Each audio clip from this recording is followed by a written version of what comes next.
Hello everybody, welcome back to my movie review series. Today we'll be discussing Contagion. Just finished watching this one. I have seen it before. You know the drill. I'll give you my overall impressions and grade. If you have not seen the movie, would like to, based off my recommendation or not recommendation and the logistics as provided by Google, you're going to want to shut off the video because there will be spoiler alerts. We'll be discussing the plot synopsis and character development, any similar movies or major themes. And I watched a movie yesterday that I didn't even review because it would have been an F. It was probably the worst movie I've seen. It's called Under God, so it was just free on YouTube. It was so bad I didn't even do a review on it. And so, found Contagion. This one, like I said, I have seen this one before. I do enjoy this one. Contagion was released in 2011. It is rated PG-13. It is a drama/thriller with a runtime of 1 hour and 46 minutes. You can watch it now with a subscription to Philo, whatever that is. But again, I have Spectrum Internet and cable package, so if you watch like AMC or some of these older movies, if you just click on it at any point during the show time, it'll say, restart from the beginning. So I was able to catch this one. It was just on AMC this morning, and so I decided to watch this one instead of trying to scroll through YouTube and Tubi and Hulu for the 19th millionth time. So it says, but that's where you can watch it on Philo or on AMC Plus or just AMC if you catch it on the right time on TV. When Beth Emhoff, played by Gwyneth Paltrow, returns to Minnesota from a Hong Kong business trip, she attributes the malaise she feels to jet lag. However, 2 days later, Beth is dead, and doctors tell her shocked husband, played by Matt Damon, they have no idea what killed her. Soon, many others start to exhibit the same symptoms, and a global pandemic explodes. Doctors try to contain the lethal microbe, but society begins to collapse as blogger Jude Law fans the flames of paranoia. Originally released on September 9th, 2011. It's almost like 9/11, but like not really, but like almost. Budget of $60 million, box office did $136.5, directed by Steven Soderbergh. 77% liked it on Google, 85% liked it on Rotten Tomatoes, 6.8, we'll round that up to 6.9 out of 10 on IMDb. And Google says it's ominous, unflinching, and melancholy. What did I think? Again, any type of like when society's breaking down, a big global event, those writing scripts are always rich to me, as I've said many times. I thought the tone, I really enjoyed the soundtrack, really stuck out to me on this one. Super simple, they keep playing the same kind of like I can't even hum it, but just like the same kind of like backing track, which I think it does a really good job to add to the tone of what they're going for, of this ominous, the breakout of a disease. And in contrast with a lot of the other kind of like, World War Z or I Am Legend, this one I thought had a lot much more realistic in terms of the actual pathology and virology of the transmission of the disease. Pretty big, you have Clarence Fishburne in this one, Gwyneth Paltrow, Matt Damon, Jude Law. So there's a couple other faces I recognize for sure. Monique Gabriella. But pretty involved cast. But overall, I thoroughly enjoyed it. Again, I thought the tone was really well done. I thought it was realistic to what an actual severe biological disease outbreak would look like. And overall, I thought the characterizations were strong, not much screaming, good runtime, and overall pleasant and entertaining. So I'm gonna give this one a solid B. I do recommend this one if you've not seen it, and certainly if you like any sort of like doomsday or, kind of breakdown of society type of movies, this is definitely one that kind of fit that bill. So if you've not seen it, would like to, I recommend this one. And if you have seen it, just another recap, we will be doing spoiler alerts now. So the movie opens up, you meet Beth Emhoff. She's coming back from the business trip, as the introduction said. She is talking with some guy, I think his name is John, on the phone, but it's clearly like she's in an affair type situation. Because the guy, John's like, the guy who you had sex with last night, don't forget to call me back, but on the secret email. And so she's having an affair. She's married to Mitch Emhoff.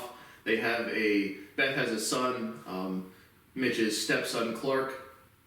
And so she comes back from the trip, and pretty quickly, again, she has the sniffles, she has, flu-like symptoms, and basically the next morning she falls over dead very quickly into the movie.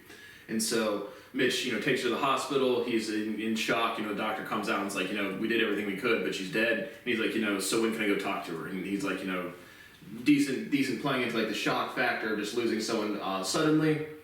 But he pulls two pretty quickly. Then he gets a phone call from the nanny who's watching Clark, who's again, I don't know, 10 years old, 9 years old, early grade school. And, Mitch is like, don't call me, hang up and call 911. So they call 911, and by the time Mitch gets back, Clark has also passed away. So now you meet some of that's just like a family. Then you meet kind of like the regulatory and scientific presence in the movie with Dr. Cheever, who is the Lawrence Fishburne character. Dr. Aaron Mears is like Kate Winslet was another recognizable face, but she is kind of like the subordinate scientist to Dr. Cheevers. Dr. Cheevers works closely with Sergeant Haggerty, who's played by Bryan Cranston. He's married to Aubrey Cheevers, and they basically are just introduced as the regulatory and scientific presence. And so they send Beth's body in for autopsy, and at the same time, before they get the autopsy results back, they start having symptoms from people in Hong Kong and whatnot. But they get the autopsy results back, and they cut open Beth's head, and it's like, call everybody. And so the CDC has now sent samples. They get some initial playback where it's a pig DNA crossed with bat DNA that's formed ligands or is receptive to human cells. And so just kind of an animal-borne disease. And now they're getting a little more concerned. They do some more just groundwork. They are not how many people do they transfer it to for each person that gets infected. And so they estimated at 2. Just if one person gets infected, they're going to infect 2 other people. So Dr. Cheever sends Aaron Mears to go try to backtrack Beth's steps, because at the beginning of the movie they're still trying to figure out where exactly the disease came from or who was the first person. And the very opening scene it says day 2, so it's like it takes place over again, I don't know, 180 days ish, so 3-ish months, maybe 4 months. Yeah, that's 5 months. Yeah, that's 5 months. But regardless, 5 to 6 month time frame for the entire movie, and they're counting the days on the bottom. You get cut screens day 2, day 12, day 100, day whatever. And so they're trying to backtrack the things. They have a character, Sun Fang, who's in Hong Kong, Chinese people. They also have a doctor something. There's another doctor that goes there. I couldn't tell what the character she was, but she had some sort of accent that I did not recognize. Maybe Ali Hextall, I don't know. But regardless, someone goes over from a regulatory presence and is working with the Chinese authorities to figure out what exactly where this came from. And so you have some scenes of them reviewing Beth. She's at some sort of like casino or just like a marketplace in Hong Kong, and she interacts with some people and has some drinks, and they're just trying to backtrack to see where the disease came from. And so after that, they now know what the disease is. Sergeant Haggerty and Dr. Cheevers give some press conferences. You have the Jude Law character. He is Alan Krumwide. And basically what he's doing is he's kind of like a blogger that gets really famous, saying if you take some facilicide or just some other homeopathic remedy that will treat the symptoms, and he gets very popular throughout the movie. He gets just runs a blog and gets popular, going anti-establishment. And so pretty quickly after that, Dr. Aaron Mears, she does contract the disease and she passes away. Dr. Cheevers gets her out, but she's in this bad state, and then they just show her in a body bag. So Dr. Aaron Mears succumbs to the illness. They're starting to evacuate people, and so moving the president underground. They have this special plane that has taken an infected congressman somewhere. But regardless, Dr. Cheever tells his wife Aubrey that not to tell anybody, but to get out of the city, and it's against policy to leak any sort of information to cause public panic or induce public chaos. And so he ends up facing legal pushback from that, but they can't really do so in the time of crisis, or at least they can't punish him until the epidemic is over. And so I think maybe it's Dr. Sussman, but whoever the other female scientist is that works with the Chinese people, right when they start doing an evacuation, sung things like, this, it's now or never. And so they abduct one of the doctors, and basically his whole village has, been dying. His mother has passed away from the disease, and he's going to use her as collateral to get, once they develop the vaccine, to get their hands on it first. And so you have a couple minor characters that try to meet up with Alan Crumwide. He's got like a friend. She ends up contracting the disease and dies. He doesn't really have access to he doesn't have the homeopathic thing. She comes to his doorstep with some money. She ends up dying. Mitch's daughter, Jory, she has a boyfriend, Roger, I believe. Just teenage love. And so Roger comes over one time, and Mitch is like, you're not allowed to come through or come into the house. But because Mitch, he's been exposed to the disease, he's been quarantined, and he's just immune. And so, but he doesn't want to, he's super protective of his daughter, Jory, getting the disease. So the disease has, again, a fatality or mortality rate of about 25% and an R naught of about 2.